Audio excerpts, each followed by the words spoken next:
Chers amis, bonsoir. Je suis très heureux de vous accueillir. Visiblement, on sent que le couvre-feu a été levé en France, puisque beaucoup de nos amis de France qui s'étaient inscrits ont l'air d'être en retard. Ils vont nous rejoindre. Euh, c'est une bonne chose que les choses se libèrent en France. Que tout le monde en profite au maximum. Euh, je suis très heureux de vous recevoir pour, pour cette nouvelle intervention dans le cadre des promenades Sfarad, organisée à l'initiative de la Fédération des associations séfarades de France. Et ce soir, nous avons avec nous André Derry, qui est le président de cette association, toujours fidèle au cours à toutes ces soirées. Et ce soir, nous avons le plaisir de recevoir docteur Michael Benadmon, qui va nous traiter d'un sujet qui a, comme vous pouvez le lire sur l'écran, les Sfarades peuvent-ils sauver le monde juif de ses dérives? Alors, je dois dire que sur les réseaux sociaux, Michael, enfin notre intervenant, Michael Benadmon et moi-même avons reçu un certain nombre de réactions, de remarques extrêmement intéressantes. Je pense qu'on en reparlera à un moment. Mais en tout cas, il est à noter que ce titre n'a pas laissé les gens indifférents pour ceux qui s'intéressent à ces questions-là. Et donc, nous avons ce soir avec nous des personnes qui viennent vraiment de différents pays, puisqu'il y a évidemment de différentes villes et villages de France, mais aussi de villes et de villages d'Israël. Euh, Certains se sont inscrits même des États-Unis, d'Afrique du Sud, de Suisse, de Belgique. Et donc, je suis très content que ce Zoom nous permette de nous retrouver tous ensemble. Alors, je vais de suite laisser la parole à Michael Benadmon. Vous connaissez la forme de ces soirées. L'intervenant va parler durant une cinquantaine de minutes. Et ensuite, nous aurons un temps pour les questions que vous pourrez noter dans l'espace de discussion, dans le chat, des questions, des remarques, des réactions qui seront ensuite posées à notre intervenant. Eh bien, je suis très content donc de recevoir Michael Benadmon. Il vit en Israël, il vit à Jérusalem. Ça n'a pas toujours été le cas, puisqu'il n'y a pas si longtemps que ça encore, il vivait dans un kibbutz dans la vallée de Beth Shean, enfin en tout cas pas très loin de Beth Shean pour ceux qui connaissent, et qui a plusieurs cordes à son arc. Il s'occupe à la fois de formation de rabbins dans le cadre d'un programme extrêmement important, intéressant de rabbins pour les communautés en dehors d'Israël. Et il s'occupe aussi de ce qu'on appelle un ulpan giour, c'est-à-dire un centre, un ulpan de conversion un petit peu différent peut-être de ce que vous avez déjà entendu des ulpanim de conversion en Israël. Voilà, alors comme il a été rabbin en France, il a occupé de très nombreuses fonctions, mais on ne va pas tout dire de lui ce soir pour lui laisser la parole. Donc je suis très content ce soir de le recevoir et de laisser la parole à Michael Benadmon. Eh bien, merci Jean-Charles et amis séfarades, bonsoir. C'est uniquement pour rebondir sur les propos de Jean-Charles. En effet, aujourd'hui, j'ai reçu différents messages, évidemment sur le ton de l'humour, mais de certaines personnes qui me posent la question, c'est quoi ce titre ségrégationniste, facho, cette façon de voir les séfarades comme ceux qui vont sauver le monde, une vision américaine et super-héros des séfarades. Alors, on ne va pas aller jusqu'à là, mais disons que je vais essayer ce soir donc de présenter une certaine vision du judaïsme séfarade et ensuite réfléchir à la lumière de cette vision, à sa pertinence aujourd'hui. Alors, évidemment, le titre ne laisse pas indifférent. Les séfarades peuvent-ils sauver le monde juif de ses dérives? Déjà, ça suppose qu'il y a des séfarades, c'est-à-dire qu'il y a encore des séfarades. Et je dois dire que ce n'est pas évident qu'il y ait encore des séfarades, c'est-à-dire des personnes qui soient encore détenteurs d'une véritable identité séfarade. Cette identité existe-t-elle encore aujourd'hui? Ou alors peut-être qu'on est uniquement avec certaines bribes d'identité qui se forment et se reforment dans différents endroits du monde et en fait composent ce qu'on appelle des identités imaginaires, des communautés imaginaires où en fait chacun plus ou moins dit être séfarade sur ce qu'il pense être le meilleur et être le meilleur à son endroit. Les séfarades du Canada vont définir la séfaradité d'une certaine façon, les séfarades français d'une autre façon, les séfarades en Israël encore d'une autre façon. Et là, je ne parle que des séfarades. Avant tout, je ne parle pas des orientaux. C'est-à-dire que je vais bien circonscrire mon propos. Je ne parle que du monde séfarade, c'est-à-dire du monde d'Afrique du Nord. L'Afrique du Nord, c'est-à-dire les Juifs qui sont arrivés après l'expulsion des Juifs d'Espagne en 1492 dans les pays séfarades, dans les pays d'Afrique du Nord. On compte généralement dans les pays séfarades, évidemment, le Maroc, l'Algérie, la Tunisie, l'Égypte et la Libye. Ce sont donc les 5 lieux qui sont comptés parmi les lieux séfarades, avec une tradition séfarade, contrairement aux pays de l'Orient, donc les Mizrahim, les orientaux, qui eux sont issus des pays donc de l'Orient, c'est-à-dire la Syrie, l'Iran, l'Irak. Et donc c'est une tradition qui est également orientale, mais qui n'est pas séfarade, qui n'est pas donc originaire d'Espagne. Et il y a des différences importantes entre ces différentes traditions. Il y a évidemment des ponts entre les deux, on les voit à différents endroits, mais ce sont deux traditions séparées, différentes. Et donc, ça suppose qu'il y a des séfarades aujourd'hui, détenteurs d'une identité séfarade. Je suppose également qu'il y a un monde juif. C'est également quelque chose qu'il faut réfléchir. C'est quoi le monde juif aujourd'hui? Qui est inscrit dans ce monde juif? Qui définit qui est le monde juif? Est-ce que c'est toute personne qui désire s'y inscrire? Ou alors, il faut répondre à certains critères pour être partie prenante du monde juif? Est-ce que c'est une certaine frange d'une certaine population qui va définir par en haut qui a le droit de se définir comme appartenant au monde juif? Et puis évidemment, je dis qu'il y a des dérives. Alors là, je ne sais pas si tout le monde sera d'accord avec moi, il y a des dérives aujourd'hui dans le monde juif. Alors, et ça, je ne pose pas la question, je l'affirme, c'est quelque chose qui va être comme une sorte de postulat dans mon propos. Il y a aujourd'hui dans le monde juif des dérives, et je vais en parler justement tout au long de mon analyse. Et donc, peut-on proposer des réponses à cela?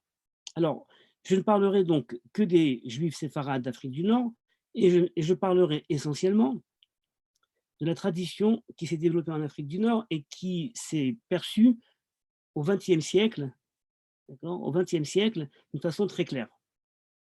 Voilà, je ne parlerai pas du XVe siècle ni du XIIe siècle, je parlerai essentiellement donc des fin XIXe, XXe siècle. Voilà. Donc ça, c'était pour vraiment délimiter mon propos. Alors, premier élément, le monde séfarade, donc d'Afrique du Nord. Une des principales composantes de ce monde, c'est qu'il nous présente un judaïsme qui, de façon opposée et pas différente, opposée au judaïsme des terres ashkénazes, est un judaïsme non idéologique. Un judaïsme qui ne s'est pas défini sur la base d'idéologie à contrecarrer le monde ashkénaze, on le sait depuis la Haskalah, depuis l'émancipation, eh bien, n'a fait que se diviser. Si c'est d'une partie entre les maskilim, ceux qui vont s'émanciper, et ceux qui s'opposent à l'émancipation, si c'est ensuite entre les chassidim et les mitnagdim, d'accord, la chassidoute et les opposants à la chassidoute, si c'est au sein même de chacune des chassidouillottes, également des différences, si c'est dans la relation avec le monde moderne et avec les mouvements progressistes, la réforme, le monde libéral, le monde conservatif, où encore une fois on a eu des séparations, le monde ashkénaze en fait se définit aujourd'hui comme étant un monde en réaction. Le monde qu'on dit aujourd'hui Haredi, qu'on dénomme comme étant ultra-orthodoxe, également n'est pas l'émanation de Moïse au Sinaï, c'est également un moment qu'on peut dater, c'est justement daté à l'émancipation, et c'est la réaction à l'émancipation. Le monde Haredi, c'est le monde qui a dit « nous ne voulons pas d'un monde qui s'ouvre au monde moderne, qui permet aux Juifs peut-être d'avoir tous les droits de citoyens et donc de s'émanciper, mais on voit déjà que le bout de l'histoire, ça va être l'assimilation. Donc le monde ashkénaze, pour le faire vraiment très rapidement et sur un pied, donc schématiquement et donc évidemment avec des grandes catégorisations et des généralisations, c'est un monde donc qui est fragmenté de l'intérieur et qui se définit par la fragmentation. La fragmentation est quelque chose de très positif, évidemment, puisque dans la discussion, eh bien, on en arrive à développer des nouvelles idées. Et c'est vrai que du monde ashkénaze, on a vu émerger, par exemple, la chassidoute, hein, un monde incroyable, extraordinaire, qui n'aurait pas existé si on n'avait pas eu justement toutes ces fractions. Mais le monde séfarade, différemment du monde ashkénaze, c'est un monde non idéologique. C'est un monde, en tout cas jusqu'au XXe siècle, où on ne connaît pas toutes ces frictions. On n'a pas eu d'une façon tellement grave, tellement dure, l'expérience de l'émancipation. Et donc, on n'a pas eu de réaction. Certains vont dire, oui, mais si on avait eu l'émancipation ou la réforme dans les terres séfarades, on aurait eu la même réaction virulente. Peut-être, supposition, n'empêche que ça ne s'est pas passé. Donc, le monde séfarade, c'est un monde qui n'est pas, au niveau de sa conception du judaïsme et conception du même, c'est pas un monde idéologisé. C'est pas un monde donc qui est fragmenté. C'est un monde, en fait, qui est organisé autour d'une communauté, d'accord, une communauté, un peuple qui se dit un, qui s'organise d'une façon indépendante, puisque même jusqu'au XXe siècle, hein, je rappelle qu'au Maroc, en tout cas, les rabbins eh bien, jouissaient de la fameuse autonomie juridique que le roi du Maroc leur conférait, et ils avaient donc le même statut que les juges rabbiniques, qui étaient donc, on va dire, respectés et écoutés. Et donc, c'était une communauté avec ses rabbins, ses personnes, ses communautés, ces différentes populations en sens saint, certains qui étaient plus pratiquants, d'autres qui étaient moins pratiquants, mais en tout cas, tous formaient une seule et même communauté.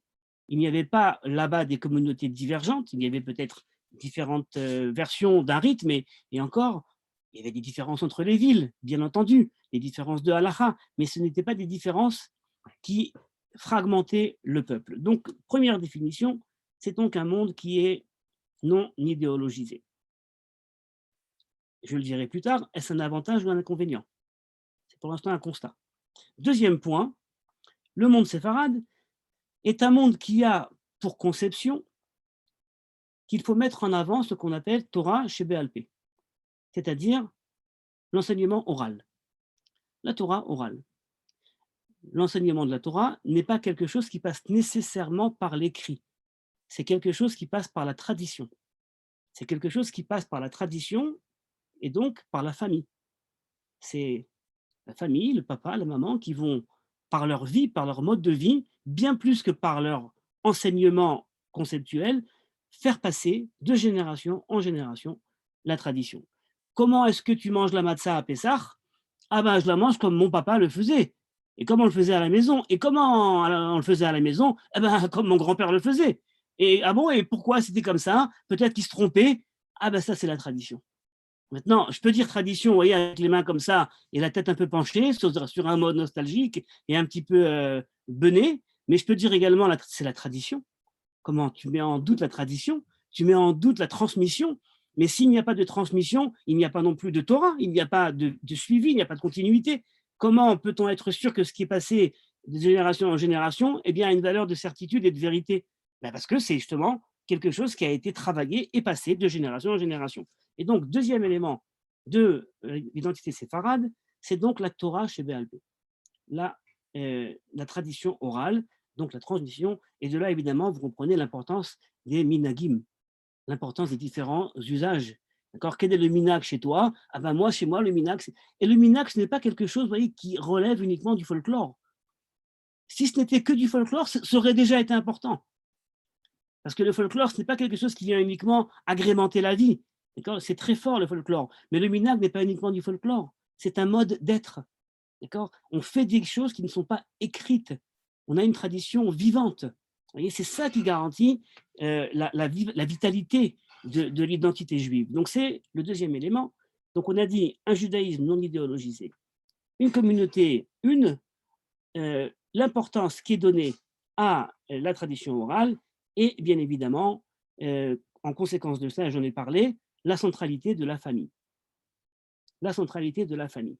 D'accord? C'est quelque chose de fondamental puisque on le verra un peu plus tard, on ne peut pas imaginer le judaïsme dans les terres d'Afrique du Nord, dans toutes ses relations à la synagogue, avec le rabbin, avec les personnes un peu dans les marges qui sont moins pratiquantes, vous voyez, on ne peut pas les imaginer en dehors du concept de famille.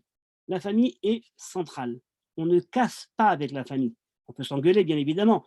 Les juifs séfarades savent s'engueuler avec la famille. Ils sont peut-être même des experts, d'accord, en engueulade interne.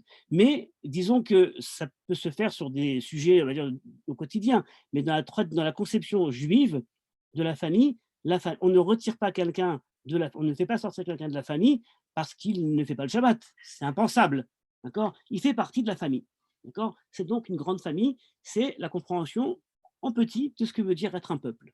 D'accord. Donc ça, c'est d'abord, avant tout, les trois piliers, je dirais, de l'identité séfarade. Je commence avec un pôle qu'on va appeler le pôle de la créativité. Le monde séfarade est-il un monde qui s'est mis en avant par une certaine créativité, ou alors, au contraire, comme je l'ai dit auparavant, il n'a fait que transmettre. Quand on transmet, on essaye de bien transmettre, et la créativité peut justement peut-être porter atteinte à la transmission, parce qu'on peut changer les choses. Mais il faut savoir que le monde, et là je ne parlerai que du monde, je dirais, de la tradition juive, je ne parlerai pas du monde, on va dire, de la poésie et de tout ce qui, a priori, concerne ce qu'on appelle le profane, qui également là-bas n'est pas appelé le profane, d'accord, mais ce qui n'est pas, on va dire, le hardcore de la tradition juive. Il y a dans les terres séfarades une grande créativité, énorme créativité. Mais alors, où sont ces livres? Où sont ces écrits? Où est-ce qu'on peut trouver tout ça? Eh bien, je vais vous le dire, jusqu'à il y a environ 20 ans, nulle part. Parce qu'il y avait une forte créativité, comme je l'ai dit auparavant, orale, transmise, mais parce que également les choses qui étaient écrites, et énormément de livres ont été écrits et publiés, eh bien ces ouvrages-là n'ont pas été réédités. Ils n'ont pas été réédités parce que le judaïsme séfarade a été déraciné quasiment du jour au lendemain et n'a pas pu justement se réintégrer et prendre le temps de réfléchir à sa continuité, au même titre qu'elle existait là-bas pendant 500 ans. Et donc, il y a une énorme créativité, j'aimerais vous le montrer, sur la base uniquement d'une institution. Je vais ce soir être très allusif sur beaucoup de sujets sur lesquels on aurait pu passer beaucoup plus de temps, mais je veux uniquement prendre comme idée le concept des takanot. D'accord. On a ce qu'on appelle dans le monde de la halakha, la halakha. Est-ce que je peux Shabbat allumer ou pas à la lumière? Ben, c'est une question de halakha. Mais que fait-on lorsqu'il y a un écart entre la réalité et la halakha? Que fait-on lorsque la halakha n'a pas véritablement de réponse?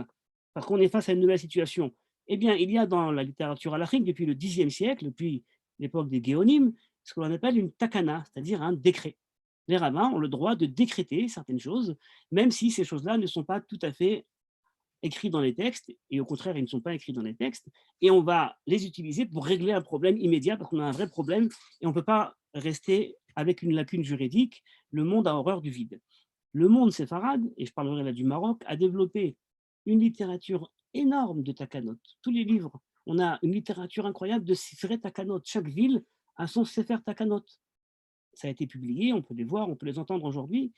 Et ça, vous voyez, c'est la preuve d'une grande créativité. Mais pour vous donner uniquement on va dire un élément de comparaison, le Grand Rabbinat d'Israël, qui a été fondé en 1922, jusqu'à aujourd'hui, a énoncé un peu moins de 10 takanot, 10 décrets, d'accord, sur des sujets qui sont, on va dire, importants ou moins importants. Mais le judaïsme marocain, en quelques années, essentiellement dans la fameuse assemblée des juges rabbiniques entre 1947 et 1954, eh bien, ont annoncé quelques centaines de takanot. Donc, vous voyez, c'est quand même incroyable. Maintenant, on peut dire, ben, s'il faut faire une takana, ça veut dire que le judaïsme est en train de s'effondrer, de s'effilocher.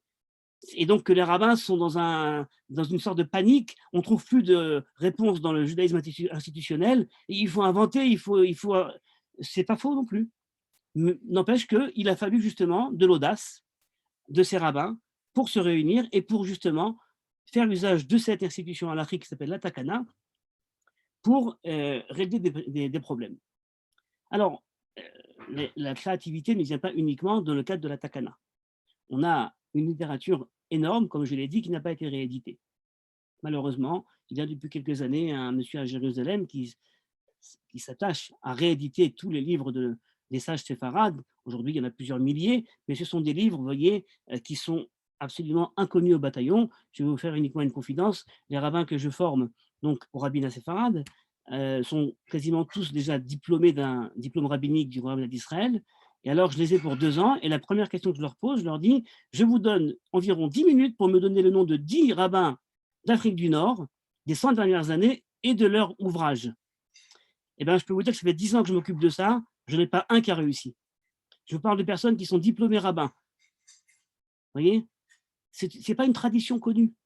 Ce sont des ouvrages qui ont été oubliés. Je pourrais vous citer des dizaines, des centaines de livres qui, à l'époque, étaient sur les tables des juges rabbiniques en Afrique du Nord. Ils ne juraient que par ces ouvrages-là. Et aujourd'hui, personne ne connaît même pas le nom du livre, encore moins de l'auteur, et ne pas parler du contenu. Et lorsqu'on parle du contenu, on verra quelques exemples tout à l'heure, alors on nous dit, mais ça, c'est pas vraiment du judaïsme, c'est pas de la halakha, ça vous a été le péché du monde, dans le monde réformé, ces trucs-là. C'est pas des rabbins importants qui ont dit ça. C'est sûrement des petits rabbins de quartier. Ben non, c'était des rabbins très importants. Alors, il y avait donc une grande créativité, et on va évidemment voir ça encore une fois dans la suite de mon propos. Quelle était la relation des rabbins, si vous voulez, ou des leaders d'Afrique du Nord, du judaïsme d'Afrique du Nord, face au monde profane? Avait-on, comme dans le monde ashkénaze, cette scission absolue entre le Kodesh et le Chol?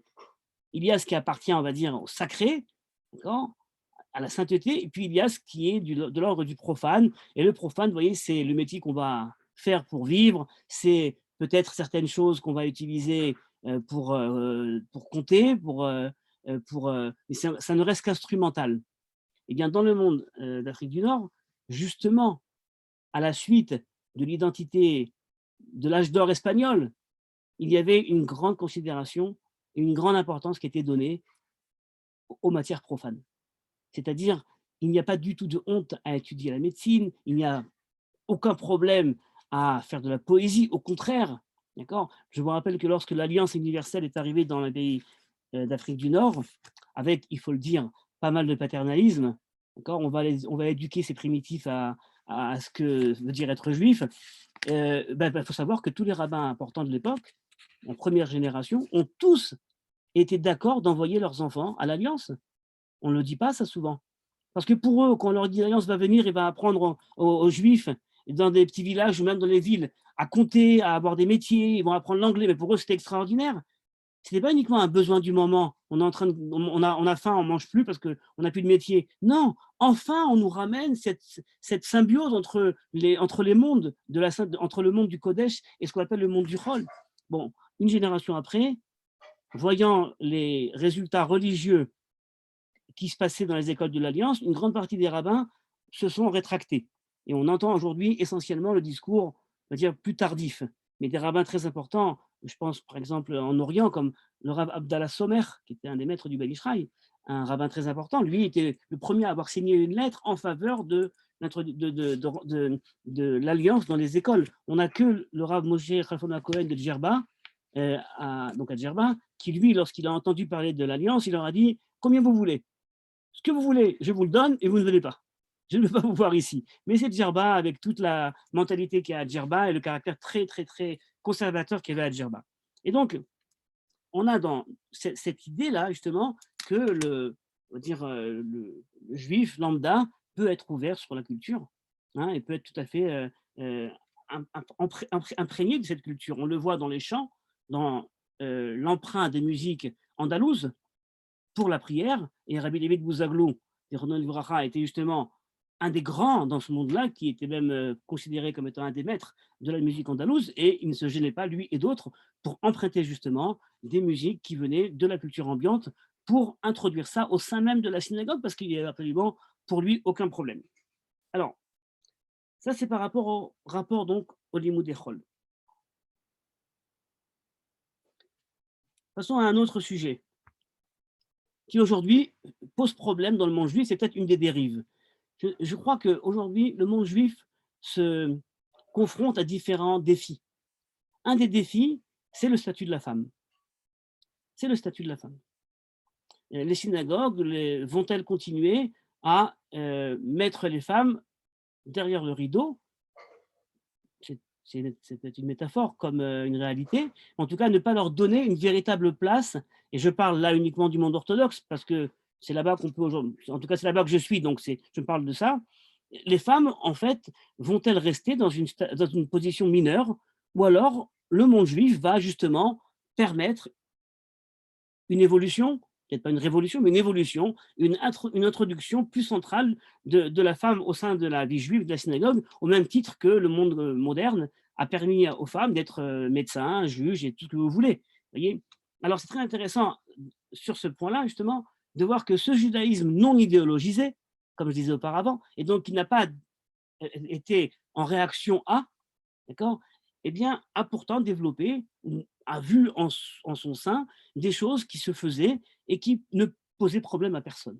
D'accord. Alors, premier exemple, une femme peut-elle hériter l'héritage? Dans la halakha, vous savez, c'est un petit problème, c'est qu'une femme n'hérite pas si facilement, au même titre que son frère.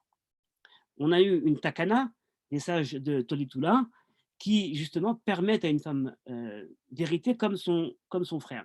Mais les sages du Maroc, dans les fameuses assemblées donc des Dayanim, eh bien, ont décrété, takana de Yerusha Tabat, qu'une femme, même lorsqu'elle est mariée, eh bien, devra recevoir, au même titre que, que ses frères, la part de l'héritage et pas une part moins importante. Donc, il y a évidemment, je vais dire quelque chose qui peut aujourd'hui s'entendre sur un mode beaucoup plus favorable au statut de la femme. Je ne vous cache pas que les considérations qui les ont amenés à ça n'étaient pas des considérations féministes. D'accord, je le dis d'emblée, pour ne pas qu'on ait pensé qu'ils avaient des considérations féministes. Mais pour autant, est-ce qu'il y avait on va dire une séparation tellement grande entre le rôle de l'homme et le rôle de la femme dans le monde de la Torah? Ben, pas vraiment, et j'aimerais vous partager un texte qui est toujours un petit peu étonnant à lire. Un texte, donc c'est en hébreu, je vais traduire, c'est un texte qui a été écrit par le fameux grand rabbin Joseph Messas, Rabbi Yosef Messas, qui était donc originaire de Meknes, qui ensuite était pendant 16 ans le grand rabbin de Tlemcen, en Algérie, entre les années 1926 et 1940. Et ensuite, il est reparti à Meknes. Après, il est arrivé, il était grand rabbin de Haïfa pendant pas mal d'années. Et alors, il faisait des sermons tous les samedis après-midi à Meknes, et personne n'arrivait pour l'écouter, parce qu'il avait un grand talent d'orateur, pour l'écouter et profiter de ses enseignements. Et alors, il a ensuite compilé ses enseignements dans des différents livres qui s'appellent Nachalat Avot. Ce sont des commentaires sur le traité Avot, les maximes des pères.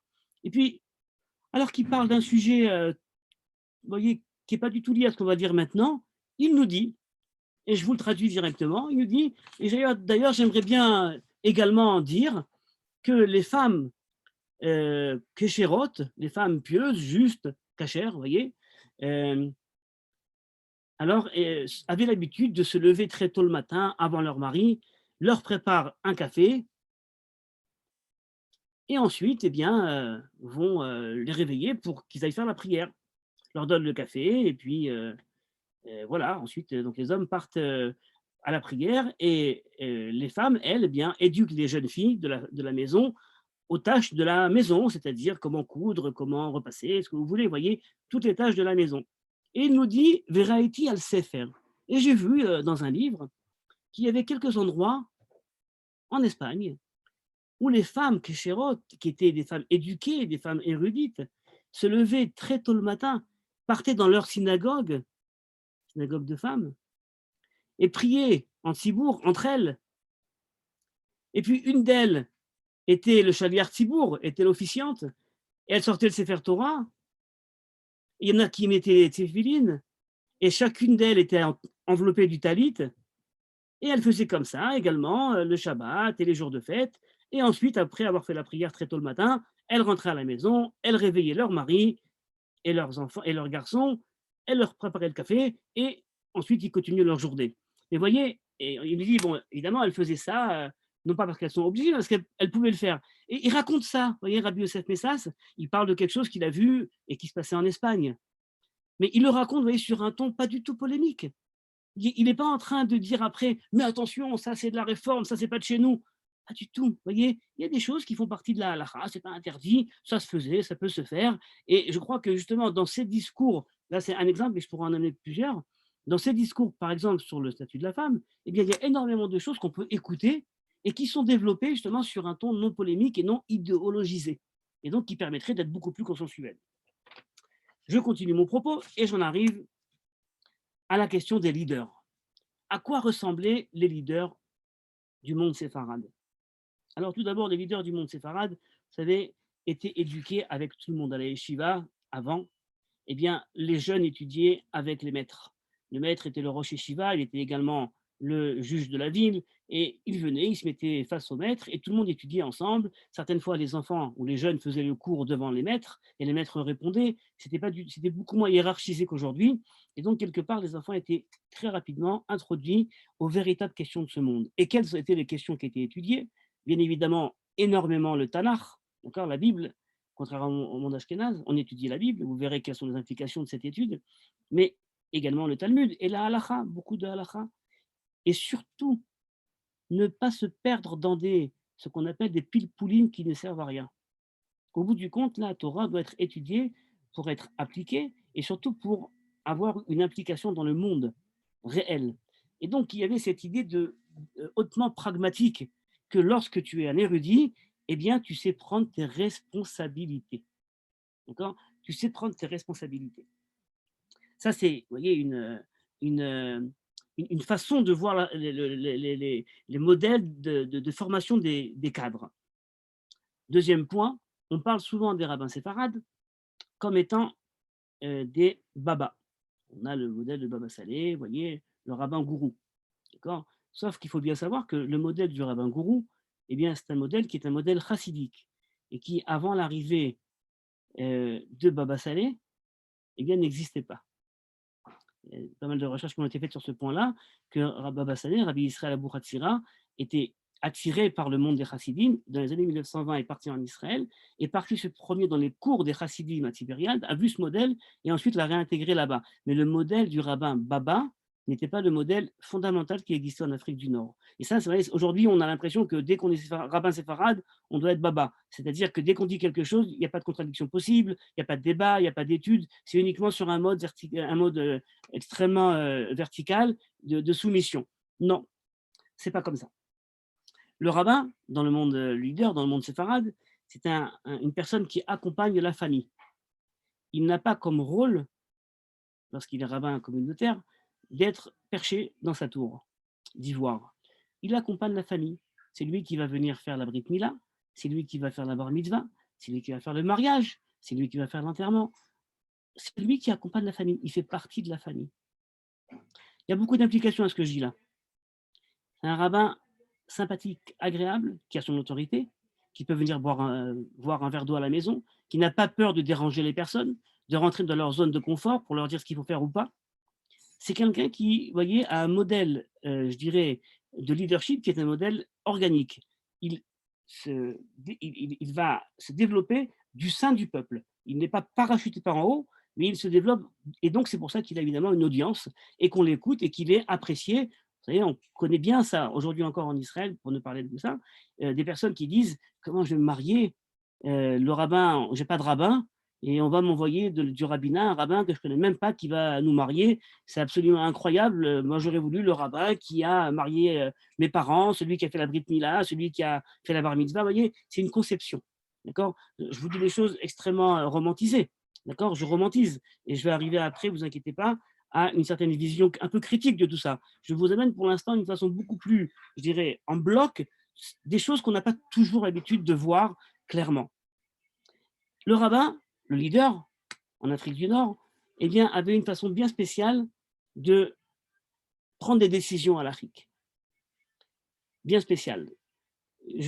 Pour ma part, j'ai 3 critères que je vois toujours dans les différentes littératures des responsables qui reviennent souvent, pas toujours, d'accord? Chez certains, c'est moins présent, mais il y avait cette conception que, du fait que le monde est un monde communautaire, et donc que le judaïsme et la halakha se vit sur un mode communautaire et familial, et qu'il y a des personnes de différents niveaux, certains qui pratiquent plus, d'autres qui pratiquent moins, eh bien, il faut nécessairement être cool.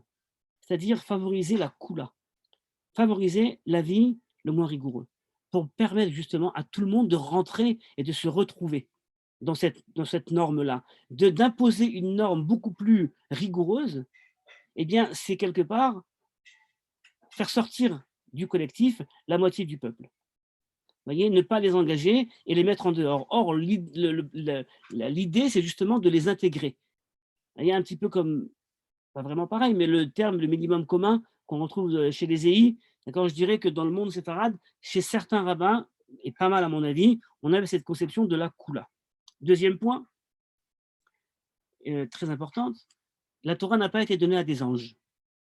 Et donc on peut tomber, et donc on peut se tromper, et donc on peut faire des bêtises. Et donc il faut développer une certaine vision de tolérance par rapport à ça. Autre conséquence toute bête, on entend souvent aujourd'hui des personnes qui interdisent de manger des fraises ou des brocolis, vous voyez, des choses comme ça, parce qu'il faut vérifier s'il n'y a pas des bébêtes à l'intérieur. Oui, sauf que, principe premier, la Torah n'a pas été donnée à des anges. Elle a été donnée à des hommes qui n'ont pas des microscopes à la place des yeux. Et donc, ce que je ne vois pas n'existe pas. D'accord? C'est une conséquence immédiate de ce principe-là. La Torah n'a pas été donnée à des anges. Et donc, lorsque je dois vérifier un aliment, eh bien, je le regarde comme ça, à l'œil nu, je peux le rincer, d'accord? Mais il ne faut pas non plus devenir hystérique. Ça a été écrit très clairement par un rabbin qui était le grand rabbin de Natania pendant 63 ans, le rabbin David Shlouch, d'accord, qui était évidemment originaire du Maroc et une grande tradition halachique. Il écrit ça dans ses responsables, Femdag Nouza, dans la troisième partie. Donc, vous voyez, ça, c'est encore une fois un élément important. Et enfin, troisième principe, et ce principe, je le prends du Rav Zermati, qui est un rabbin à Jérusalem, et qui a une belle conception sur certains points du monde séfarade, qui dit Lotovim anu mi avotenu. On n'est pas meilleur et on n'est pas mieux que nos anciens. Et donc, certaines fois, il faut savoir respecter la tradition des anciens, et lorsqu'ils faisaient une chose A, eh bien, il faut savoir les écouter, parce que qui sommes-nous pour dire qu'ils ne faisaient pas bien? Par exemple, certains écrivent doit-on aujourd'hui porter des tzitzit, des franges dans le vêtement, avec le fameux fil bleu, bleu d'azur? Un des premiers principes, c'est de dire nos ancêtres ne l'avaient pas. De le mettre, ça serait une sorte d'arrogance. Nous ne le ferons pas. Voyez, peut-on mettre le talit sur la tête lorsqu'on prie? Non, ils ne le faisaient pas, c'était un signe d'arrogance, on ne le fera pas. Lotovim anu mi avotenu. On n'est pas mieux que nos anciens. Encore une fois, on peut également critiquer ce principe. Ils auraient pu se tromper, on peut évoluer. D'accord, je vous donne pour l'instant des éléments, et sur chacun de ces éléments, on peut développer évidemment tout un débat, et j'espère que mes propos ne sont pas entendus sur un mode trop romantisé ou trop dogmatisé. D'accord? Je décris des choses qui me paraissent être là, même si je les décris peut-être avec un peu d'enthousiasme, j'avoue.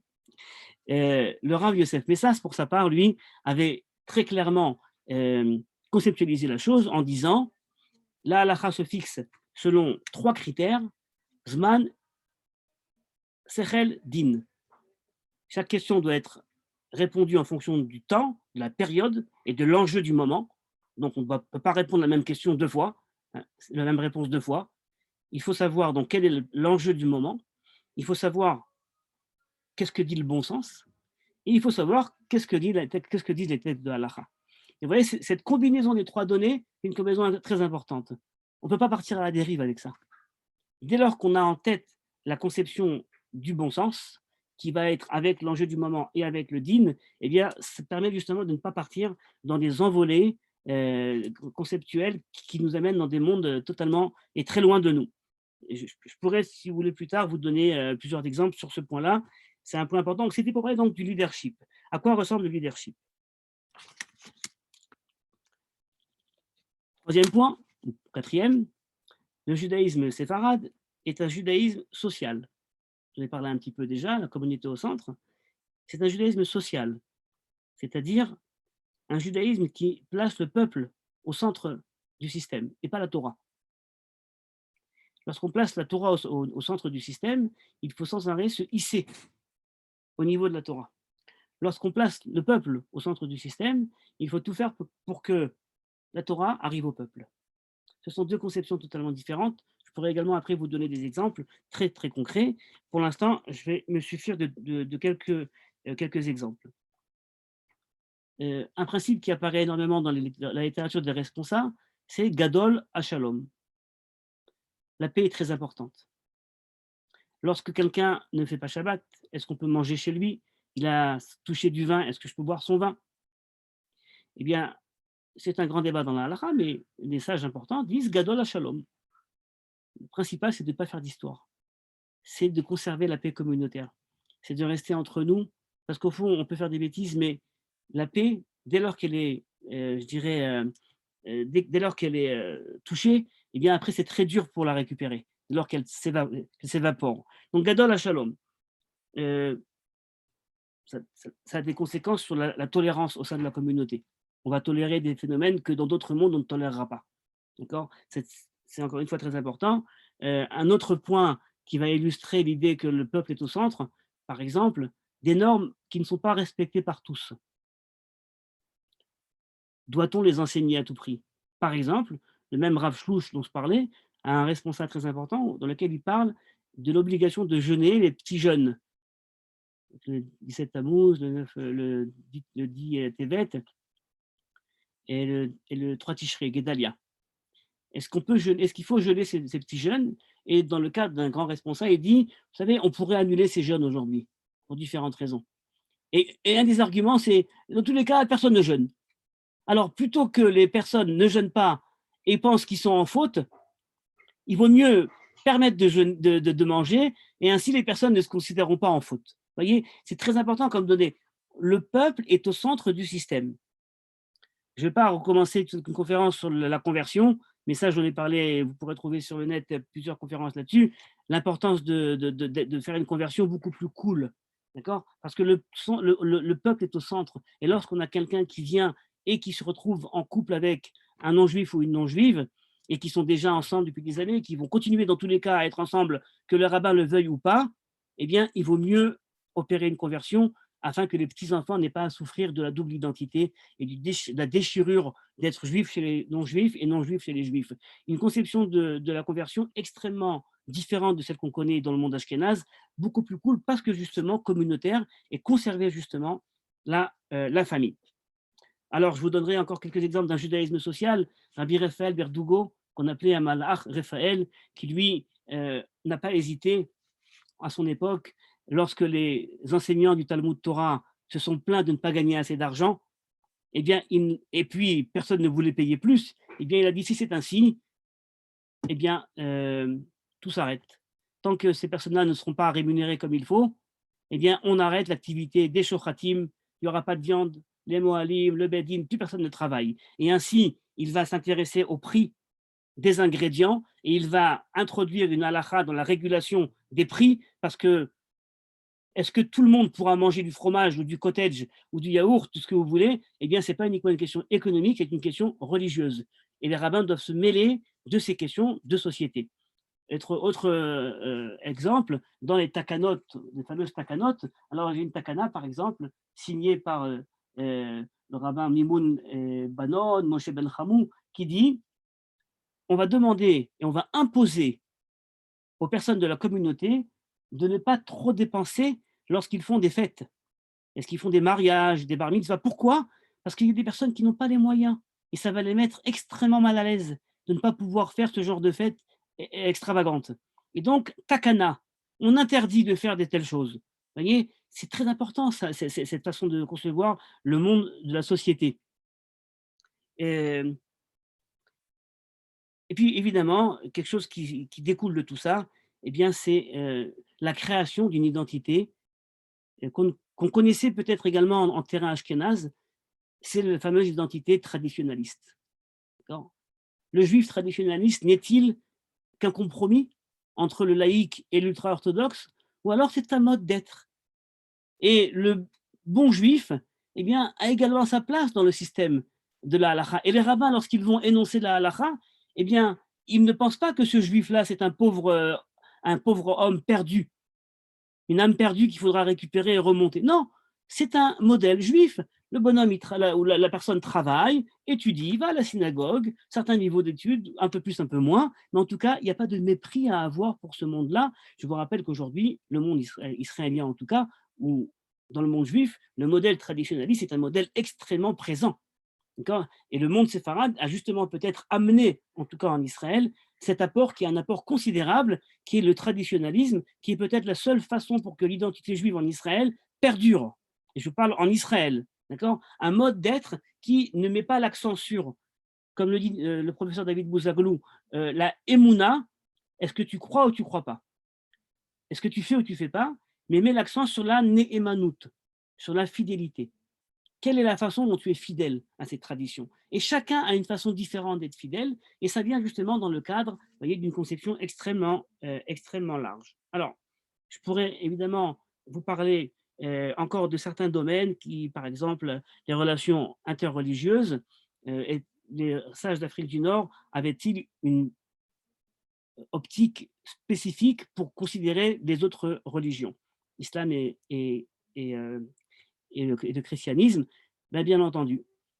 Et je vous dirais que la grande majorité des sages d'Afrique du Nord considéraient que le christianisme, eh bien, ne constitue pas un système idolâtre, contrairement à beaucoup de rabbins ashkénazes. Et il y a énormément de conséquences à cela. Pour eux, les rabbins, les chrétiens ne sont pas idolâtres. Ils se basent évidemment sur une grande tradition ancienne. Et il y a évidemment, vous voyez, face à cela, quelque chose de très important. C'est-à-dire qu'on n'est pas en compétition, on n'est pas en guerre, d'accord? On n'est pas nécessairement dans un modèle de hiérarchie verticale. On peut être dans un modèle de hiérarchie horizontale. Chacun sa tradition, chacun sa religion, chacun sa spiritualité, d'accord? Même si on peut croire qu'on a la vérité, si vous voulez dire comme ça, en tout cas, chacun sa spiritualité, d'accord? Ça apparaît très clairement dans les écrits du fameux rabbin Eli Ben Amozeg, qui était italien, qui a vécu à Livourne, bien entendu, mais qui est quand même héritier d'une longue tradition rabbinique marocaine, et qui, lui, justement, a énoncé dans ses écrits, tant en français qu'en hébreu, la fameuse idée de la tolérance interreligieuse, qui veut que le Dieu un, auquel nous aspirons à la fin des temps, eh bien, ce n'est pas l'annulation de toutes les divinités et la mise en avant de notre Dieu à nous, voyez, mais c'est au contraire la somme de toutes les conceptions religieuses de Dieu qui, ensemble, eh bien, constituent le Dieu un. Et donc, chacun va avoir sa conception de Dieu. En ce temps-là, eh bien, il y aura le nom de Dieu qui sera un, une conception incroyable qui permet une tolérance religieuse qu'on ne connaît pas dans d'autres écrits. Bon, encore une fois, même pour le Rav Ben Amozeg, on peut en parler pendant longtemps. Encore deux petits points importants. Le rapport au sionisme. Encore une fois, judaïsme non idéologique, donc sionisme non idéologique. Et évidemment, les séfarades qui arrivent en Israël, ils ne se retrouvent pas dans ces idées de sionisme politique ou sionisme à la Echad Ha'am, à la Jabotinsky, à la Borochov, vous voyez, à la Herzl, ces différents sujets, ces différentes approches sionistes qui sont toutes des options idéologiques. Pour eux, on a lu le Tanakh. Le Tanakh, il nous parle d'un peuple. Dans ce peuple, il y a des personnes qui font du bien, du mal, des mécréants, des gens bien. Et puis, des fois, il faut se confronter à des situations extrêmement difficiles au sein du peuple, des fois à l'extérieur. Et puis, on nous dit qu'on va un jour arriver en Israël. Eh bien, on arrive en Israël. Et puis, s'il faut y arriver par des gens qui sont totalement laïques, eh ben, on ne va pas poser des questions au bon Dieu. C'est comme ça qu'il faut partir. Alors, on y va. Voyez. Et ce n'est pas par manque de connaissances, un peu par naïveté. Ils pensaient que le sionisme, c'était tous des ramas, alors qu'en fait, c'était des laïcs mécréants. Pas du tout. Ils savaient très bien qui ils avaient affaire. Mais ce n'était pas un problème pour eux. Parce que pour eux, le judaïsme, c'est une grande famille, encore une fois. Et puis, si certains ont décidé de faire des actions que d'autres ne font pas, et certains décident de créer un État et d'initier un projet sioniste, eh bien, tant mieux. Et pour eux qui connaissent le Tanakh, parce qu'ils étudient le Tanakh, l'histoire juive, ils connaissent le Tanakh, et donc en connaissant le Tanakh, ça ne pose pas de problème. Ça ne pose aucun problème. On connaît les hauts et les bas du peuple. Et donc, pour ce point-là, donc un sionisme qui est un sionisme, je dirais, assez réaliste, d'accord, qui n'était pas donc idéologisé. Un rabbin très important, comme encore une fois le Rav Moshe Halfon Cohen, a énormément écrit justement sur le sionisme politique, et beaucoup de choses ont été écrites là-dessus. Jusqu'à là, ma description idyllique.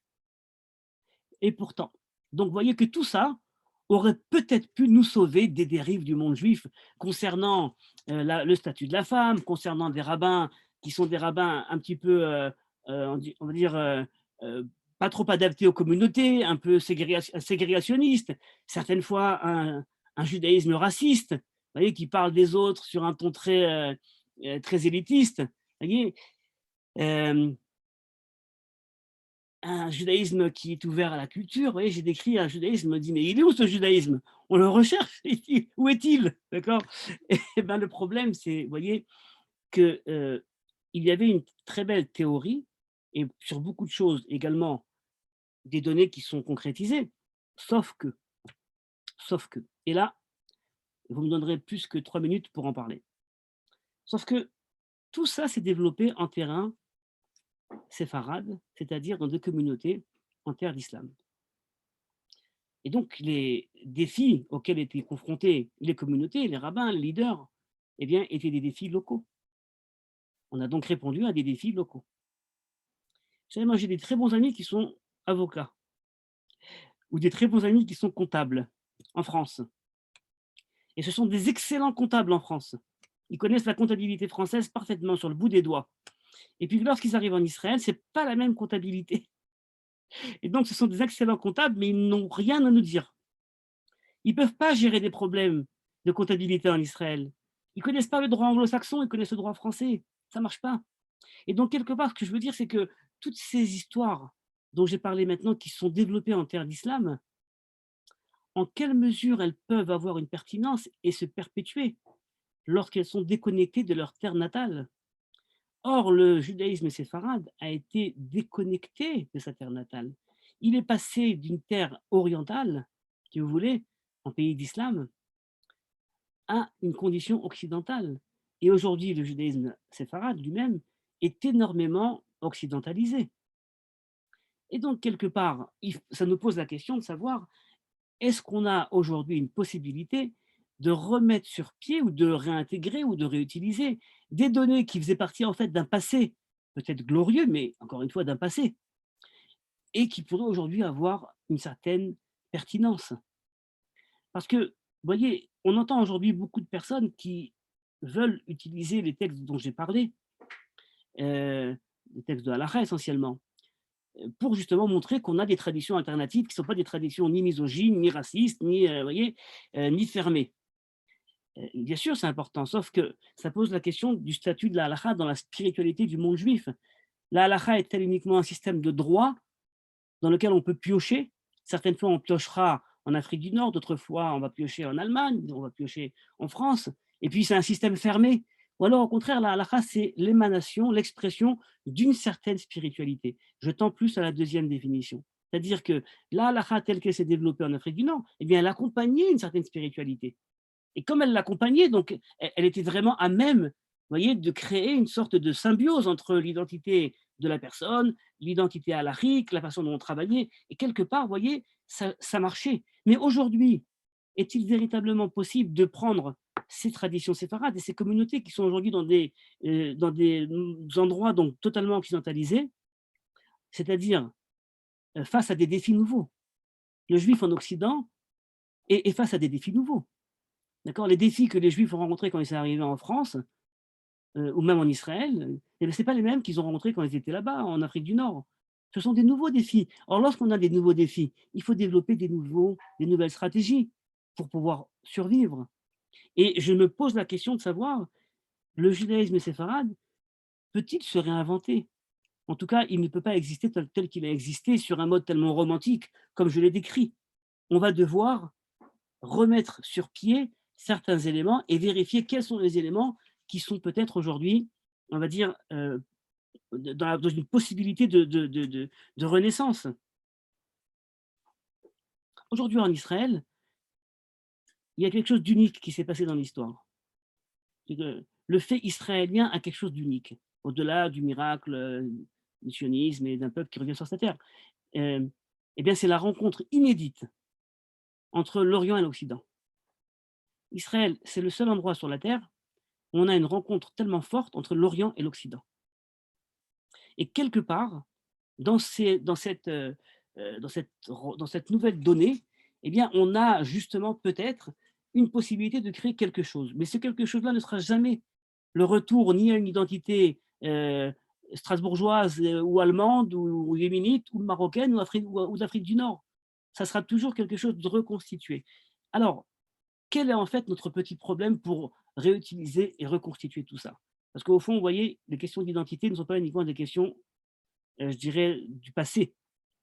Ça ne suffit pas de sortir ce soir et de se dire: «Ah, nous les séfarades, on a quand même une super tradition. On est ouvert, on est intelligent, on est» non, ça ne suffit pas. Il faut se poser la question: «Qu'est-ce que je fais demain matin? Avec quoi je continue ma vie de juif ici en France, si vous voulez, en ayant une telle tradition?» Alors le problème, c'est que le judaïsme séfarade n'est pas un judaïsme philosophique. Même si on a des ouvrages de commentaires philosophiques sur le Guy des Égarés, par exemple, de Rabbi Chaim Bliar de Tlemcen. Il n'y en a pas beaucoup, mais on en a. Mais le judaïsme séfarade n'est pas un judaïsme philosophique. Il ne se fait pas exprimer dans le langage de l'Occident. Or, aujourd'hui, on ne peut pas imaginer un judaïsme qui ne fait pas au moins usage de ce langage occidental, ne serait-ce que pour traduire des messages à la jeunesse qui, eux, vivent dans un monde occidental. Les jeunes qui viennent aujourd'hui, s'ils viennent dans les synagogues, cherchent-ils plus d'orientalisme ou cherchent-ils une continuité avec l'Occident au sein de la synagogue? C'est une vraie question de stratégie communautaire, ça, dont on parle beaucoup avec mes rabbins. Mais c'est un point très important. Le judaïsme séfarade peut-il se traduire dans un autre langage, un langage actuel? Traduction, je vous rappelle, est toujours trahison. Donc, ce n'est pas une traduction absolue, c'est une adaptation culturelle. Mais qu'est-ce qui peut se faire aujourd'hui? Deuxième point, le judaïsme séfarade a-t-il aujourd'hui des leaders?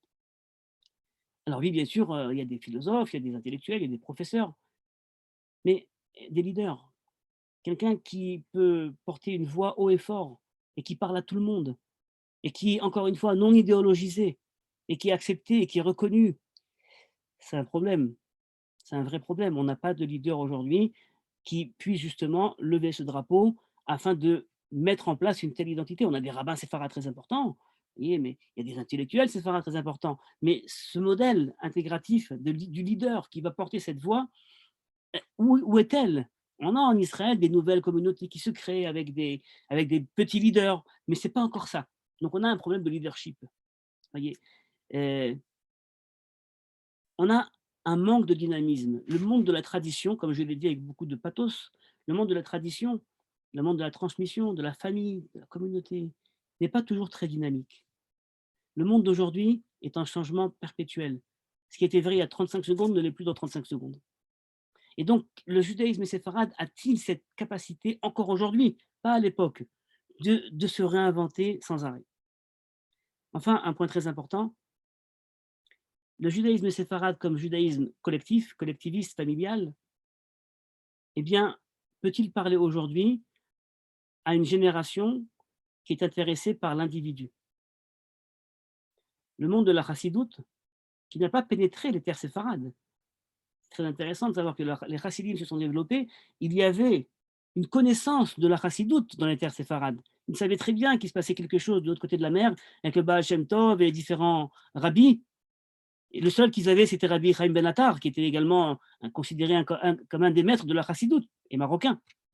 Mais la chassidoute qui vient parler à l'individu, qui vient poser la question de la détresse humaine, de la détresse, vous voyez, de ce qui se passe dans mon intériorité, ça, c'est pas quelque chose qui a été présent dans les terres séfarades.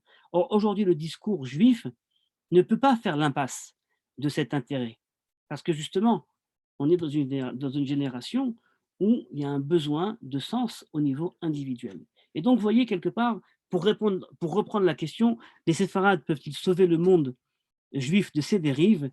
Eh bien, j'aimerais dire que, quelque part, il y a eu et il y a des données conceptuelles et même très pratiques qui ont été mises en place, de données, d'éléments, de contexte qui ont permis de ne pas partir à la dérive, d'éviter la dérive. Mais lorsque la dérive est arrivée, ce même judaïsme-là a-t-il les moyens de redresser le tir? Je n'en suis pas sûr. Et c'est donc un appel aujourd'hui, non pas à admirer un monde qui s'est éloigné et qui a un peu disparu, mais au contraire, un appel à créer quelque chose d'imaginaire peut-être, mais qui soit à la hauteur de nos ambitions aujourd'hui. Je vous remercie. Merci beaucoup, Michael. Et je dois te dire qu'en t'écoutant, je me dis qu'on pourrait faire une série uniquement avec les questions que tu as soulevées ce soir. Et toujours est-il que ça donne matière à réflexion. Et vraiment, je t'en remercie. Je pense que ceux qui étaient inquiets du titre, j'espère en tout cas, soit sont encore plus inquiets, soit sont rassurés. Il n'y a aucune volonté de racisme ou autre. Et ça me paraît très important de le dire. Il ne s'agit pas là d'opposer. Tu as parlé tout à l'heure de l'importance du shalom. Et donc, il n'y en a aucune volonté d'opposer les choses. Alors, il y a eu dans le chat, je ne sais pas si tu as le temps de, il y a dans le chat un certain nombre un certain nombre de points et de discussions, mais avant d'y venir, je voudrais donner la parole au président de la Fédération des associations sfarades de France, André Derry, qui a sûrement quelque chose à nous dire. Allô? Oui, oui. Mon micro est ouvert? Oui, oui, tout à Oui, fait. oui. Bon, je voudrais doublement remercier M. Benadmon. Premièrement, d'abord d'avoir accepté de venir exposer ce thème auprès de nos auditeurs séfarades, et à titre personnel, parce qu'il m'a fait revivre pratiquement toute ma jeunesse en prenant pour exemple la vie communautaire. C'est exactement le judaïsme marocain, puisque séfarade, mais marocain en l'occurrence, tel que je l'ai vécu. Et surtout qu'il a pris comme exemple le rabbin Yosef Messas, que j'ai bien connu, et il a évoqué les discours qu'il faisait le samedi après-midi. Tout gamin, j'allais comme beaucoup d'autres qui écoutaient ces discours du Rav Messas. C'était vraiment un orateur exceptionnel. Et les gens tendaient l'oreille, parce qu'il n'y avait pas de micro, évidemment, le Shabbat. Donc, tendaient l'oreille même jusque dans la rue, dans la grande synagogue de Meknes, pour écouter son message. Et effectivement, c'était un érudit d'une tolérance exceptionnelle, qui était en même temps, je pense que M. Benadmon le sait, qui était en même temps mathématicien, poète, artiste. Il dessinait de façon merveilleuse et très proche, comme il disait, de la communauté. Moi, je l'ai connu à toutes les fêtes de famille. Quand il passait dans la rue, tout le monde allait lui embrasser la main. C'était un personnage exceptionnel. En ce qui concerne les rabbins qui ont fait les takanot, effectivement, il y a eu énormément de livres de takanot. Je voudrais rendre hommage à mon ami Moria Mar qui a essayé de faire éditer un certain nombre. Il y a beaucoup d'écrits, mais malheureusement, il n'y a pas eu beaucoup d'éditions. Et pour ce qui est de la philosophie, entre guillemets, du rabbinat de séfarade, quand j'ai pris la présidence de la fédération, j'avais réuni autour de moi un certain nombre de personnes, et notamment mon ami le Rav Ariel Messas, et je lui ai dit, écoutez, chaque fois que j'écoute un Dvar Torah, on fait toujours appel au Rav Soloveitchik. Est-ce qu'on ne peut pas trouver parmi nos rabbins de séfarade et les citer?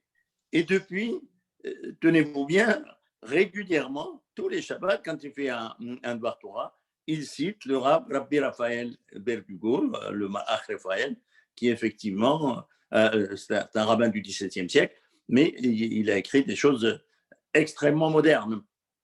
Bon, donc, je le remercie. Effectivement, c'est le judaïsme de la famille, et ça, c'est ma femme, elle ne dirait pas autrement, puisqu'elle met la famille au centre pour elle du judaïsme.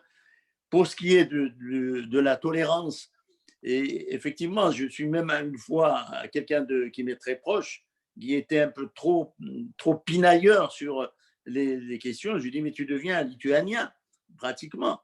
Donc, ce n'est pas un judaïsme qu'on a connu. Effectivement, M. Benadmon, il a très bien résumé le judaïsme séfarade tel qu'il est. Alors, malheureusement, beaucoup de Marocains sont allés, quand il y a eu le mouvement Rabat qui est venu, maintenant vous allez trouver la plupart des rabbinim du mouvement Rabat sont d'anciens Marocains. Donc, la relève, elle se fait dans le monde de la Hassidoute. Ce monde de séfarade tolérant, j'ai l'impression qu'il s'en va de plus en plus. Même en France, vous avez le judaïsme traditionnel, consistorial, mais vous avez des groupes dans le consistoire qui cherchent à le faire encore plus radical, entre guillemets, moins tolérant. Et moi, j'ai la nostalgie de ce judaïsme séfarade, et j'aurais bien voulu qu'il y ait une relève.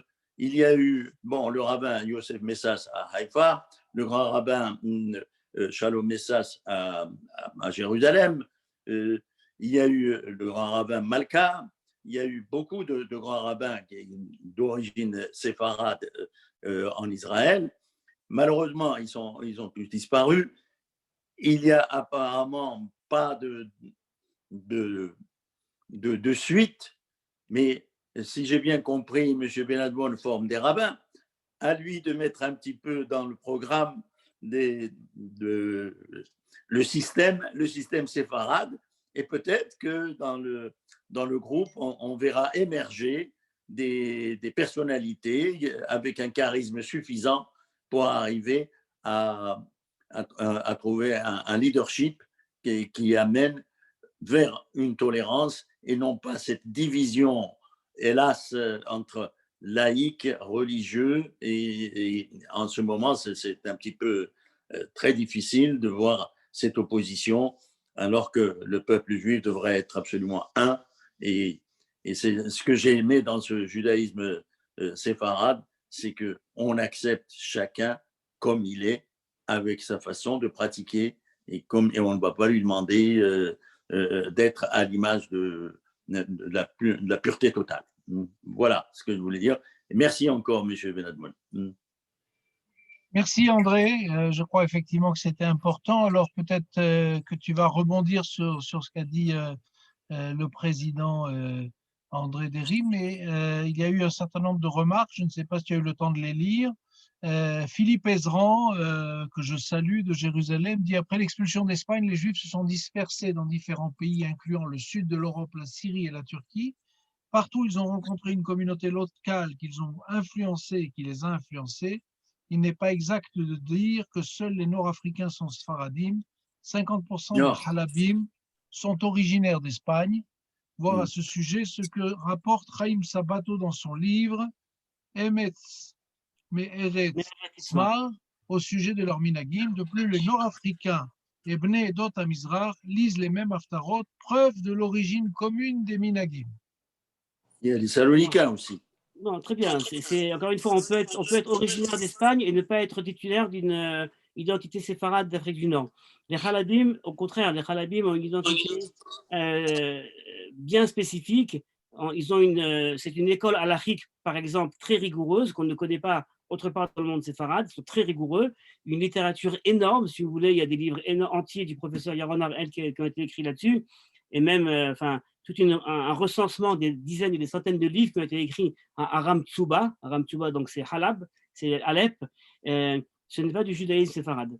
Ce n'est pas du judaïsme d'Afrique du Nord du tout. On pourra en parler, si vous voulez, après, mais c'est même pas à discuter, c'est pas du tout la même tradition.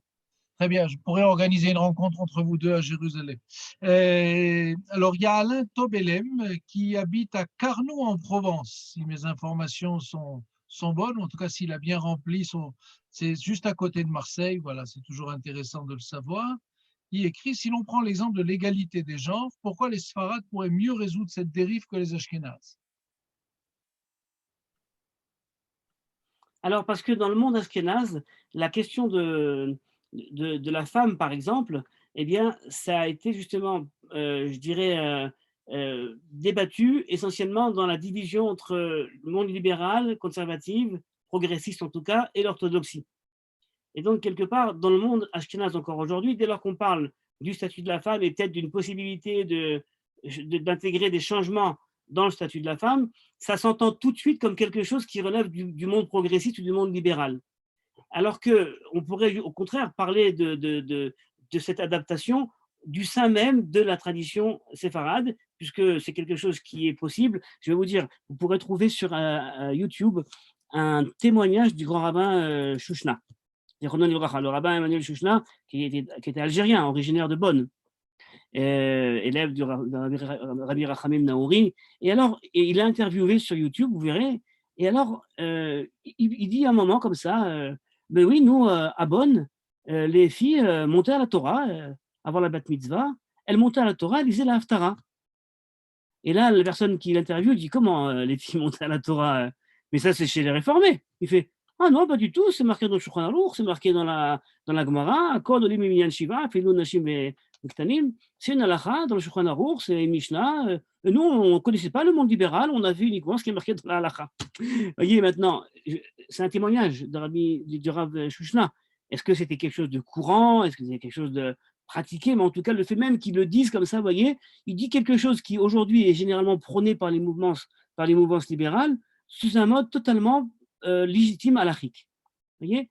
Et donc, c'est pour ça que peut-être justement que de ce monde-là pourrait avoir une certaine, je dirais, une bessora, une nouvelle, qui serait une nouvelle halachique, adaptée et pas nécessairement qui vient du monde de la réforme. Merci. Alors, Alain Tolem continue en disant comment influencés comme nous l'avons été par le monde islamique en Afrique du Nord, avons-nous pu devenir si occidentalisés? Alors, je vous renvoie à un article de Shmuel Trigano, du professeur Trigano, qui était un éminent connaisseur de la question également sur la sfaradité. Il a beaucoup médité là-dessus.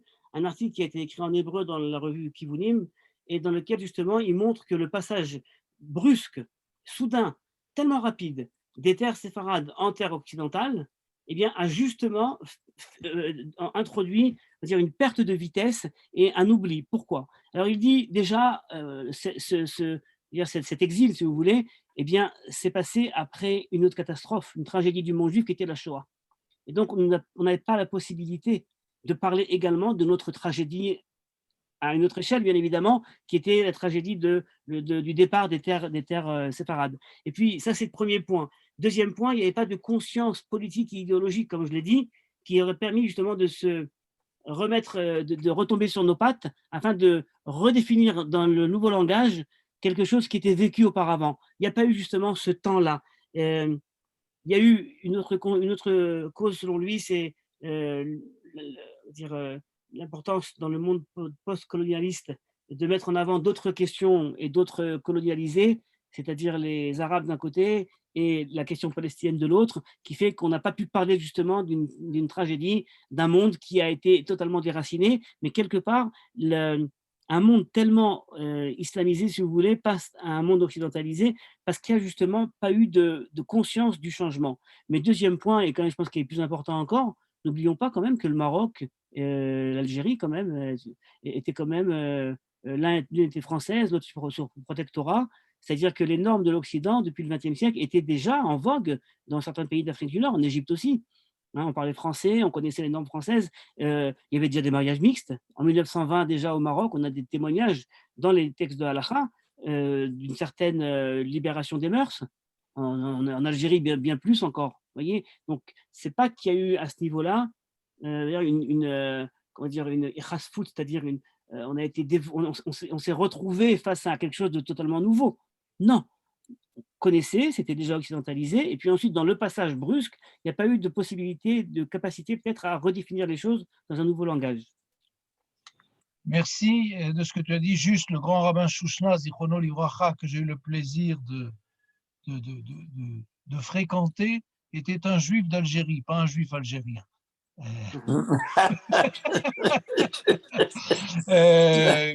Mais ça, c'est un vieux débat. C'était un sourire, juste un sourire. Alors, Salvador nous dit, il y a également des Ashkénazes qui vous ont écouté ce soir. Eh bien, on s'attend, je le sais, c'est tant mieux, c'est fait pour tout le monde, c'est pas fait uniquement pour certaines catégories de la population. Mais je vais vous dévoiler un secret, mes meilleurs amis sont ashkénazes, même ma femme est ashkénaze, donc imaginez. Donc tout va bien, c'est ça qu'on appelle un mariage mixte en fait. Aussi, alors Sandra qui dit merci pour toutes ces explications car je n'ai pas eu cette transmission par mes parents. Ils parlaient peu de cette période, c'était une souffrance pour eux. Une souffrance pour eux ou de la période ou d'en parler. Et elle conclut en disant j'ai quitté mon pays, j'ai quitté ma maison, comme le dit Enrico. Et Jocelyne du Moshav Nichen, qui est souvent avec nous, revient sur une demande permanente en disant où est-ce qu'on peut trouver des livres sur ces traditions que nous puissions transmettre à nos enfants et si possible en hébreu. Bon, il y en a énormément. Hein. Enfin, aujourd'hui, en Israël, heureusement, on a beaucoup d'écrits là-dessus. Hein. Ça dépend quelles sont les traditions que vous recherchez, des traditions halachiques, des traditions, les traditions, on va dire, du quotidien. Je vous donnerai uniquement quelques noms, mais ça, c'est dans la littérature halachique. Vous avez le fameux livre de Rabbi Yosef Ben Naïm, qui était au Maghreb, la plus grande librairie, la plus grande bibliothèque du Maghreb, Rabbi Yosef Ben Naïm, qui a écrit un livre qui s'appelle Noël Bachorma, dans lequel il fait une compilation de tous les minagim avec justement la volonté de trouver les sources. Vous avez le rabbin David Ovadia qui a écrit le fameux livre Nahagou Ha'am, avec également les origines des minagim. Vous avez le Rav Moshe Chaim Suissa qui a écrit Ater et Avot, 3 tomes, où il donne justement également le sens des minagim. Ça, c'est en littérature halachique. Vous avez également toutes les études des professeurs Lisa Bachan. Vous avez des écrits de.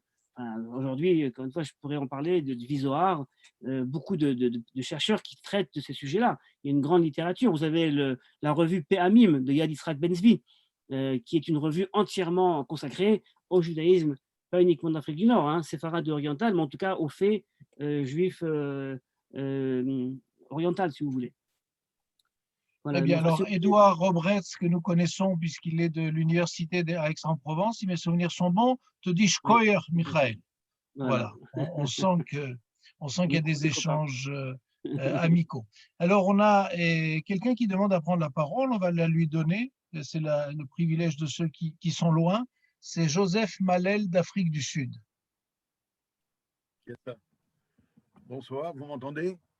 Oui. Ok, bonsoir. Je vous remercie d'ailleurs, Monsieur Benadmoud, de ce que vous avez dit. C'est formidable. J'ai appris pas mal de choses parce que je ne suis pas un séfarade de vos origines, mais je suis un séfarade d'origine de l'île de Rhodes. Je ne sais pas si vous connaissez. Bien sûr, le rabbin Moïse Lévy et tous ces gens importants. Voilà, exactement. Eh bien, voilà. Je suis très content de vous avoir entendu et je dis que j'ai appris pas mal de choses. Et alors, ce qui m'a fait énormément plaisir, c'est que pas mal de votre communauté a connu le rabbin Messach Shalom, qui était grand rabbin de Jérusalem. Eh bien, quand vous étiez en train de parler, eh bien, j'ai sorti ceci. Il m'a marié en 1999. Vous voyez? Ah oui. Alors, parce que mon épouse s'est convertie à Jérusalem. Et alors, c'est lui qui nous a mariés. Bon, quand je vous parlais des séfarades, je ne suis pas séfarade comme vous, mais séfarade de l'île de Rhodes. Et naturellement, nous sommes de Rhodes et originaires du Congo belge, et puis le Zaïre, et puis le Congo. Et bon, je ne veux pas raconter enfin toute l'histoire. Nous avons quitté aux événements. Il y a une partie qui est partie vers la Belgique et une partie qui est venue vers l'Afrique du Sud. Et moi, ça fait 30 ans que je suis ici. Et nous avons une petite communauté séfarade, malheureusement, qui est en train de se disperser complètement dans plusieurs choses. Naturellement, les gens sont plus âgés et ils viennent à disparaître. Et puis, il y a une seconde chose, c'est que malheureusement, c'est qu'ils sont intégrés avec les Ashkénazes et les enfants automatiquement se marient avec des Ashkénazes. Donc, nous avons une communauté qui, d'ici très, très peu, c'est malheureux à dire, qui va disparaître. Je vais vous dire, j'étais il y a environ 20 ans, 22 ans, en Belgique, à Bruxelles, rabbin pendant 1 an, et j'étais justement à côté du grand rabbin Ben Izri, rabbin de la communauté séfarade, qui était donc avec les Juifs originaires de Rhodes.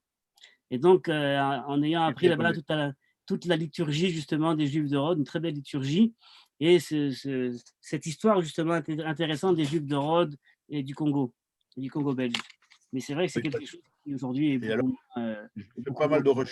je fais pas mal de recherches sur, naturellement sur Rhodes. Et ainda eu habla l'espagnol. No sé si hay gentes ahí qui están hablando espagnol. Non. Ah ben voilà, nous sommes encore les purs. Moi, je le parle encore, mais malheureusement, après moi, il n'y a plus personne. Voilà, je voulais dire quelques mots. Voilà, je suis content. Merci avons beaucoup, merci beaucoup, Jo, puisque c'est ce qu'il y a marqué. C'est bien ça. C'est Voilà, bien ça. merci beaucoup. Alors, je t'invite à regarder, il y a un certain nombre de gens qui te font des compliments, mais je ne veux pas te faire rougir Bon, c'est pas- sur ton éloquence et autres, donc tu le liras tranquillement. Et en tout cas, et avant de conclure moi-même, je voudrais te laisser la parole pour conclure cette promenade sfarade d'aujourd'hui. Alors, Toda, merci d'abord pour tous vos propos, vos témoignages. Alors, je dois vous dire que c'est vrai que de parler de la sfaradité aujourd'hui n'est pas toujours chose facile. Parce que, et là je rebondis sur des propos qui avaient été tenus dans ce même forum par mon ami Dov Maimon, euh, eh bien, c'est vrai qu'aujourd'hui, on essaye justement en tout cas moi pour ma part, je me sens extrêmement attaché à une certaine dimension séfarade de l'identité, des choses que je lis, que je n'ai pas vécues certaines fois, mais que je lis, que je découvre, des personnages fabuleux, des livres incroyables, des témoignages, je dirais, que je ne trouve pas dans d'autres traditions, dans d'autres mondes, littérature juive. Et c'est quelque chose vraiment de fantastique de voir cette grandeur. Et puis, comme je l'ai dit, cet enthousiasme est toujours et rapidement, je dirais, minimisé en essayant de considérer la place aujourd'hui que pourra avoir cette tradition et qu'elle n'a pas. Et qu'elle n'a pas. Et je dois vous dire que je suis en effet inquiet euh, de savoir si cette tradition eh bien, va se perpétuer. Parce que le monde traditionnaliste va continuer à exister. Sauf qu'il y a une possibilité d'une existence traditionnaliste lorsqu'il y a également des, comment on dit en français, des catharim, c'est-à-dire des wagons qui mènent. Lorsqu'il y a également des maîtres à penser, voyez, qui donnent le rythme et qui Des donnent la marche. locomotives, des Des locomotives. locomotives. Voilà, merci. Jean-Charles. Alors qu'il y a des locomotives. Aujourd'hui, je ne vois pas de locomotive. Et donc, quelque part, il y a peut-être en effet euh, une possibilité d'un judaïsme traditionnaliste, mais qui n'aura peut-être pas la profondeur de ce qu'on a connu auparavant. Peut-être que c'est le cours de l'histoire, vous voyez, beaucoup d'identités ont existé, et puis se sont remodelées, se sont refondues avec d'autres choses, et puis certaines fois, ce qui advient eh bien, est meilleur que ce qu'il y avait, et c'est peut-être justement toujours le nostalgique qui parle, et qui dit que ce qu'il y avait est toujours meilleur que ce qu'il y aura. Peut-être que ce qu'il y aura sera également une combinaison de ce qu'il y avait et ce qui peut être encore. Et donc, j'espère justement que le meilleur de ces traditions aura droit de citer dans les différentes communautés francophones, évidemment, en France, au Canada, en Belgique, en Suisse, en Israël, pour justement permettre de garder le meilleur de cette tradition. Voilà, je vous remercie à tous pour votre écoute ce soir. Et en Afrique du Sud, et en Afrique du Et Sud. en Afrique du Sud. Voilà. Écoutez, merci beaucoup, vraiment, Michael, je te remercie. On découvre toujours de nouvelles choses dans le cadre de ces promenades qui, je crois que ce fut le cas ce soir encore. Donc, je te remercie. Il y a un certain nombre de points, mais on continuera la discussion entre nous autour d'un bon café et plus si affinité dans une belle rue de Jérusalem. En tout cas, merci beaucoup. Je voudrais remercier donc la Fédération des associations Sfarad et son président André Derry de m'avoir confié cette belle tâche que d'organiser ces promenades. Tu as abordé ce soir, Michael, un sujet rapidement, très rapidement, parce que tu devais sans doute savoir que notre prochaine promenade aura lieu le 23 juin sur le thème judaïsme et sionisme, l'approche de rabbin Sfarad. Donc voilà. Et l'intervenant a écrit un livre là-dessus. Il est connu, tu le connais, il s'appelle Paul Fitoussi. Il dirige l'école Yavne à Marseille. Il est aussi le président de la grande synagogue, ce qu'on appelle le Temple Breteuil à Marseille. Et donc, notre prochain rendez-vous, puisque nous avons rendez-vous en principe tous les 15 jours, ce sera donc le mercredi 23 juin. En attendant, faites attention à vous, profitez bien de la liberté retrouvée post-corona là où vous vous trouvez, mais faites attention à vous quand même. Et je vous souhaite une excellente soirée, une excellente semaine et rendez-vous à la semaine prochaine, pardon, dans 15 jours, avec Paul Fitoussi. Merci. Bonne soirée à tous.